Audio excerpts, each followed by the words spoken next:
The best thing we can do for the land is to leave it alone. That's just not true. The world, nature, the land, whatever you want to call it, clearly it loves us. And in loving it back, we don't have to take a step back and just leave it alone. We can be a part of it. I got into botany just by being an outside kid. I grew up in southern Utah. It's very beautiful there. It's really easy to just love the natural world. I knew I wanted to go into science. I knew that I loved being outside.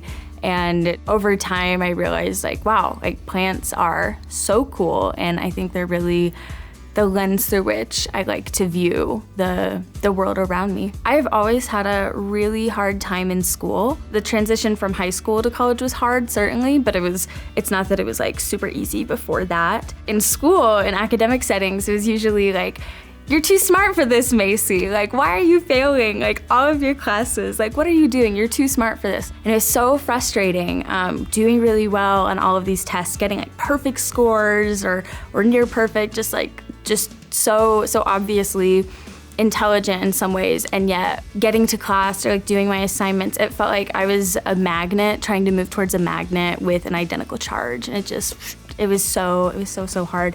I graduated and I was college is gonna be different. I don't know why I thought that. I was dumb. And I was it's gonna be different. And lo and behold, no, it was not. No, it absolutely was not. It was still hard. And I think that's why that transition was so difficult, because the expectation for me was, for whatever reason, I thought it would be better. And it wasn't. I went on a mission. I served a mission for the LDS Church. On my mission in Detroit, Michigan, and kind of the surrounding areas, I did find a great big appreciation for the natural world. Part of it was because it was very metro mission. You don't think of that when you're thinking about the natural world, and yet it is so beautiful there. You look up at the sky at night and it's either too cloudy or too much light pollution to really see the stars. You have trees and plants and everything growing out of the sidewalks, but it's different from, being in a forest or this more pristine environment, I guess. And so yeah, out there in Detroit, I did appreciate the natural world a little bit more because I felt a little bit more removed from it, beautiful as it was. I came to UVU, it was kind of an easy choice to make. I just had a better scholarship here than I did at other schools, so I figured, why not? At the time, I didn't know that I wanted to study plants. Plants are just so interesting. I'm alive, they're alive, but we do it so differently. We're experiencing the same thing. We have the sun rises at the same time for us. We have the same stars overhead, the same temperature of the air around us. All of these things are the same. We exist in the same world, but our experiences are so different.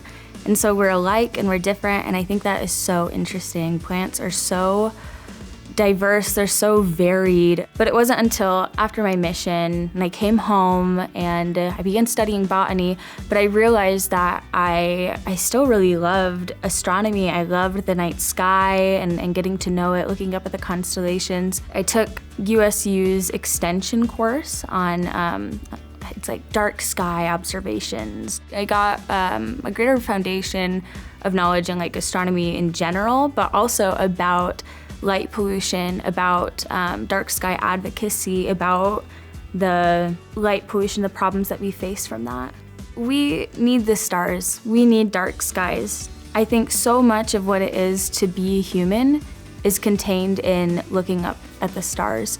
No matter your background, no matter where you come from, your ancestors had a relationship with the night sky. They had a rich stargazing traditions. They knew the night sky. They could look up at the sky and tell you the time of year, if it's time to plant, if it's time to harvest.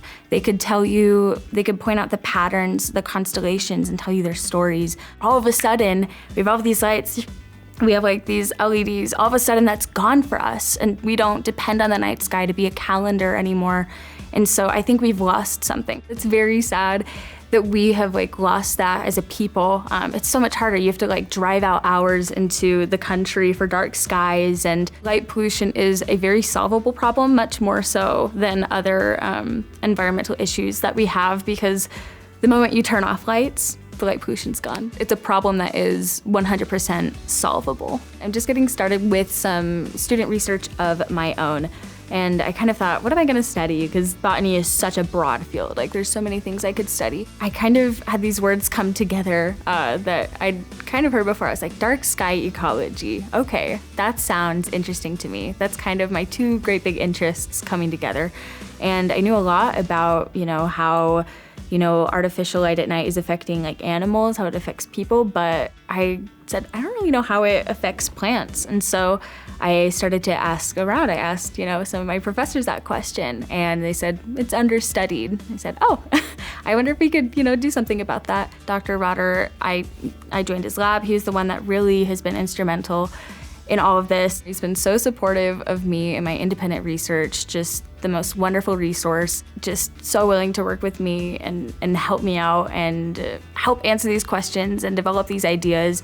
I can't even say how much I appreciate that. I hope to connect people to the natural world for the rest of my life. I found that I've done that, working as an astronomy guide, certainly, and just in, going on hikes with my friends and family and pointing out like that cool moss or like that cool rock or whatever. I hope to do that through what I'm doing here at UVU as well.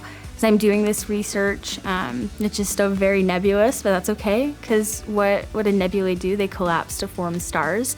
The world is beautiful, and that it is facing its problems created by people, but that we can do something about it. We can be dark sky advocates. We can turn our lights off. We can shield our lights. We can, whatever the solutions are that exist, we can be a part of that. And then the world, this natural beauty becomes more available to us and available to the critters and the plants that really depend on it. UVU is a place for me. It's a place for scientists